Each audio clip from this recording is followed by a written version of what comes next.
You've got to be kidding me. I jerked awake to the sound of 10 buses, yes, 10, dumping what looked like half the county's worth of strangers onto my land. Through the window, I watched them trample my tomatoes, snap selfies with my scarecrow, and smile like it was Disney World, while some woman in a blinding yellow HOA vest barked orders like she owned the place. I bought this property precisely to avoid HOA drama, and now here it was rolling right through my garden on wheels. The rage hit me so hard my coffee mug almost shattered. If you're watching this and you've ever dealt with HOA nonsense, go ahead and drop a comment, because what Karen did next is going to blow your mind. I swear I thought I was dreaming. But then the horn blasted again, and reality hit me square in the jaw. I stumbled to the window for a better look, still half in pajamas, and sure enough, 3 charter buses idling by my gate, their diesel exhaust making little clouds in the morning air. My phone buzzed 17 missed calls from an unknown number. Great.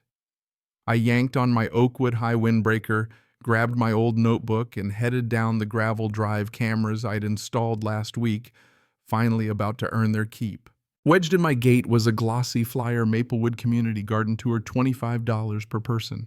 My jaw dropped. This wasn't some random field trip. This was my 5 acres, my peace and quiet bought to escape HOA headaches, now listed as Historic Maplewood Gardens Annex. The address was mine, but someone had slapped a new name on it and decided to sell tickets. The first bus door hissed open and out stepped a heavy-set man in a company polo. "Morning, sir." "Jake Morrison. We're here for the tour." He looked at his clipboard. Then, my mailbox looking just as confused as I felt. I was already scribbling notes. "There's no tour here," I said, voice surprisingly calm. "This is private property." Jake frowned. "Ma'am, in the yellow vest said this was the Maplewood Community Gardens. She said she'd cleared it with the owner. We've got a contract, $500 per bus for the morning." He handed me the paperwork and I snapped a photo. There it was, signed by K. Thompson, HOA president. My grip tightened. Maplewood Estates was a mile away. Their HOA had no say here. Behind Jake, the passengers started stirring, pressing their faces to the glass. Every last one of them in matching Garden Tour 2025 t-shirts. Someone had put real money into this scam. "Jake, I know you're just doing your job," I told him, jotting down his employee number. "But whoever hired you lied. Check clause 7.3 in your contract." He squinted, lips moving, his face drained. "Says here we can cancel if the venue isn't legally authorized. But she said you were just being difficult." He trailed off as the sharp click of heels hit the asphalt. She strode a woman in her early 50s, yellow vest, bleach blonde bob clipboard clutched like a weapon. She barely glanced at Jake, locked eyes on me, and fired off, "You must be the new owner." "I'm Karen Thompson, president of Maplewood Estates HOA. You need to open this gate immediately." She had that look, like she'd never been told no in her entire life. I took a breath. "Mrs. Thompson, I'm David Mitchell. I've owned this land for 3 years. These buses need to leave."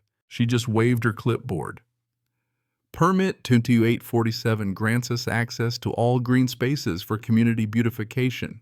May I see this permit?" I asked. She hugged the clipboard to her chest. "I don't need to show you anything. I've been HOA president for 8 years. I almost laughed. I just finished teaching my history students about civil rights versus assumed authority. "You know your rights, but you don't know their boundaries," I told her. "First thing I teach my kids." She snorted. "Well, teacher, you're about to learn about community cooperation."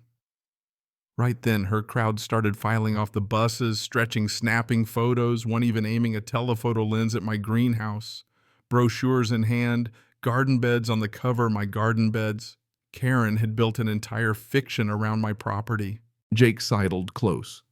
"Mr. Mitchell, she's been running these tours for weeks.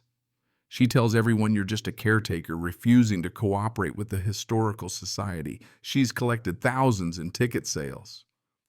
I stared at Karen, at the crowd, at my security cameras. This wasn't a misunderstanding. This was a full-blown scam. Mrs. Thompson, I said loud enough for the cameras, are you stating you have legal authority to bring these people onto my private property? She smiled, cold as ice. I have all the authority I need. Open that gate in 5 minutes or I'll add obstruction of a permitted event to my complaint with the city. I counted to 5 teacher style, then smiled. File whatever you like. But these people are trespassing and you're responsible for the fraud. Her face flushed. How dare you? I dare because it's true, I said, using my teacher voice. Jake was already on his phone mumbling about liability. Karen was furiously texting. I could see it. This was only the opening move in her little HOA war. And the scariest part, she was prepared. Mr. Mitchell, I'm trying to be reasonable, she said, projecting for her audience. These people paid for a cultural experience. You're denying them access to community heritage. I almost choked. What heritage? This was raw land 3 years ago. I planted tomatoes. Oh, you're so modest, she announced, turning to her audience. Everyone knows about the historic significance. Old Maplewood Settlement Heritage Gardens from 1852. Tourists perked up phones ready for a history lesson. Mrs. Thompson, I have the original land survey from 1998. Want to see it? I held up my phone. She waved it off. Permit supersedes surveys. Jake, meanwhile, was off to the side saying liability insurance and verify venue. More and more people poured off the buses, matching t-shirts, matching confusion. Karen had built a whole movement on a lie. An old man called out, "Where's the heirloom rose garden?" Karen pointed vaguely. Just past the gate. The caretaker is being difficult. I'm not a caretaker, I snapped. I own this land. No public access. Period. You're embarrassing yourself, she hissed. She turned to the crowd. This is what happens when newcomers don't understand traditions. Newcomer, I muttered. 3 years of property taxes sure felt like commitment. A woman in her 60s approached, clearly worried. The website said public gardens with paved paths. My husband uses a walker. My stomach dropped. Karen had a whole digital infrastructure.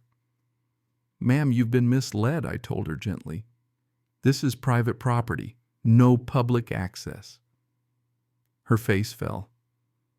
But we paid $40 each. Karen jumped in. Don't let him upset you. We'll have this sorted out. Legal team's on it. Legal. I did some quick math. 500 people across all tours, $20,000. This was fraud, pure and simple. Jake returned miserable. My boss wants to know if there's a way to work this out. More buses scheduled for later. Not a mistake, planned pressure. Jake, does your contract mention the actual owner? He checked. Says property managed by Maplewood Heritage Foundation, authorized by K. Thompson, president. Did anyone verify that foundation? He went pale. I pulled up the business registry, nothing. Jake, your company's participating in fraud. Karen, sensing the shift, tried to calm everyone. Simple misunderstanding, Mr. Mitchell's new to the area. Show me one document with my signature, I challenged. She squeezed her clipboard. Verbal agreements are binding. Previous owner died in 2015, I cut in. I bought from the estate. No easements, no agreements, no designations. The crowd was restless. Some demanded refunds. Some just wanted to see the gardens. Some wanted wine. Karen wasn't backing down. Fine. If Mr. Mitchell wants to play hardball, we'll return with proper enforcement. As the tourists filed back onto the buses, Karen approached me, venom in her voice. You've made a powerful enemy today, Mr. Mitchell. I know every official in this county. She stalked off toward her Lexus. Jake handed me his card. If you need a witness, call me. I stood among the diesel fumes, realizing this was just the beginning.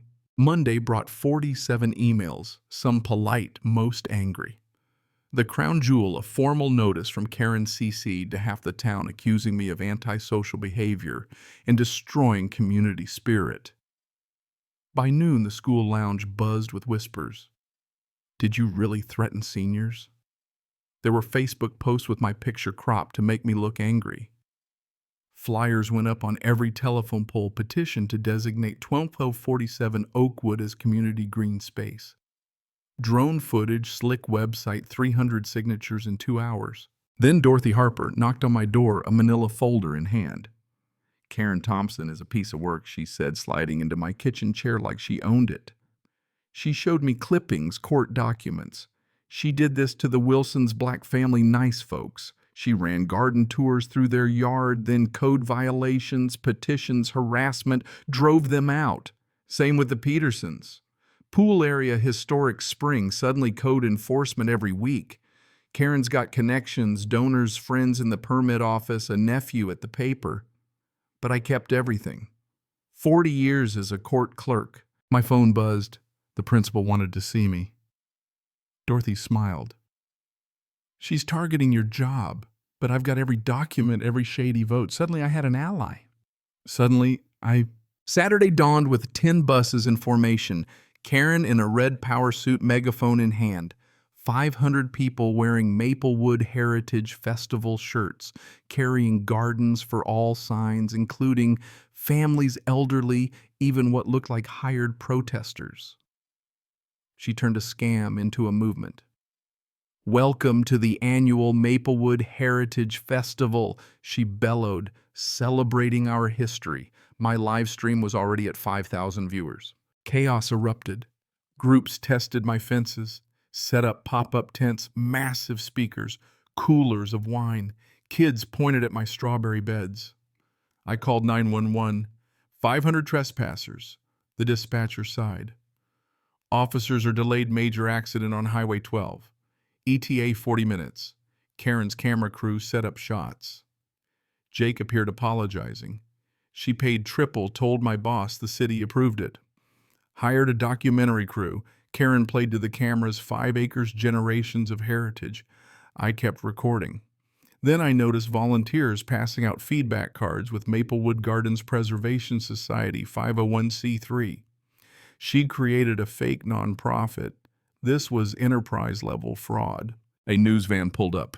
Amanda Carter, Channel 7. "Mr. Mitchell, can you comment on why you're blocking community access to historical gardens?" I stayed calm. "This is private property. No historical gardens. Miss Thompson is running a fraud." Karen jumped in. "He's rewriting history. I pulled out land surveys, title searches, proof there was never any Maplewood settlement or heritage gardens. Documents can be forged," she snapped. The crowd murmured, but some doubted. Then Karen upped the ante. "If Mr. Mitchell won't respect democracy, we'll exercise our right to peaceful protest." On cue, dozens rushed my fence with bolt cutters. Alarms blared, and suddenly my gardens were flooded with people, music blaring, kids trampling strawberries, adults setting up camp chairs and grills, full-blown festival on my land. Documentary crew filmed every second. Dorothy appeared at my elbow. "Look at the permit table." Karen's team collected donations, issuing receipts with the fake nonprofit's name. "She's documenting her own crime," Dorothy murmured. Jake handed me an envelope. "You didn't get this from me. Here's the contract. 10 buses, $500 each, and an attachment. 6:00 a.m. Arrival, 7:00, peaceful entry. 8:00, established community presence. 10:00, media documentation, scripted chaos. Officer Brooks finally arrived, surveyed the mayhem. "Mr. Mitchell, what's happening?" I gave him the contract. Fake permit screenshots. Organized trespassing and fraud. She's using these people as human shields. Karen was already spinning her narrative megaphone, blaring First Amendment historical precedent. I showed Brooks Jake's timeline, forced property owners to negotiate under public pressure. His jaw tightened. Brooks turned to the crowd. "This is private property. Unless you have written permission. We have historical precedent," Karen screeched. I pulled up my evidence, deed, ownership, business records, no foundation, no 501c3. Karen's crowd grew uneasy as I read from Dorothy's folder, Identical Scams in 2019 and 2021, the Wilsons and Petersons forced out. Amanda Carter pushed closer. We're broadcasting this live, 35,000 viewers. I said Ms. Thompson has turned trespassing into a business manufacturing outrage for profit. Karen tried to rally. This is about green space. Are we going to let property owners lock away nature from our children? But parents demanded refunds. Others drifted away. Cops began clearing the property. Karen's last-ditch defense crumbled when Brooks read her only permit expired for the community center. Not my land. As the buses rumbled off, I watched her little empire unravel. Karen stood by her makeshift stage, her army gone, her megaphone, dead defiance in her eyes. "This isn't over," she hissed, as Brooks led her away for questioning. "You're right," I said, surveying my wrecked garden. "It's just beginning." Next morning, I installed a heavy-duty gate and lined my property with no trespassing signs. Karen came back with her protest camp tents, RV command center donation boxes. I waited for noon, then made my move. 15 minutes to move all vehicles. After that, the gate locks. Most ignored me until I chained the gate, trapping 3 news vans, 22 cars, Karen's Escalade, and 4 delivery trucks on my land. Cue panic. Karen accused me of false imprisonment on camera, no less. "You're free to leave on foot," I replied, "but vehicles trespassing can be secured." Her supporters wavered. I quoted Texas case law: property owners can secure abandoned vehicles. The news reporters turned on Karen, demanding answers. Eventually, everyone signed written acknowledgments of trespassing and promises not to return. Karen, beaten and furious, signed an agreement to refund every fraudulent ticket. Officer Brooks nodded, legally sound. Never seen anyone actually do this. Within a week, the state attorney general called. Karen's scheme unraveled $500,000 in fake nonprofits, fraud, money laundering, embezzlement. News helicopters circled as the FBI arrested her in her driveway. Local HOAs launched audits, the county introduced new rules, and my garden became a symbol of standing up to bullies. Karen got 5 years in federal prison plus restitution. The community got reforms, refunds, and a cautionary tale. I got my peace and quiet back, plus the weird honor of becoming the teacher who taught the whole town about justice. My favorite part, that new sign at my gate: private property, visitors welcome, by appointment. Trespassers will be documented. So let me ask, where do you draw the line between community and chaos? When does fighting for your boundaries become everyone's business? If you've ever stood up to an HOA tyrant or just had to defend what's yours, drop your story in the comments. And if you want more wild tales of HOA madness, you know what to do. Subscribe, share, and don't forget, documentation beats intimidation every single time. Single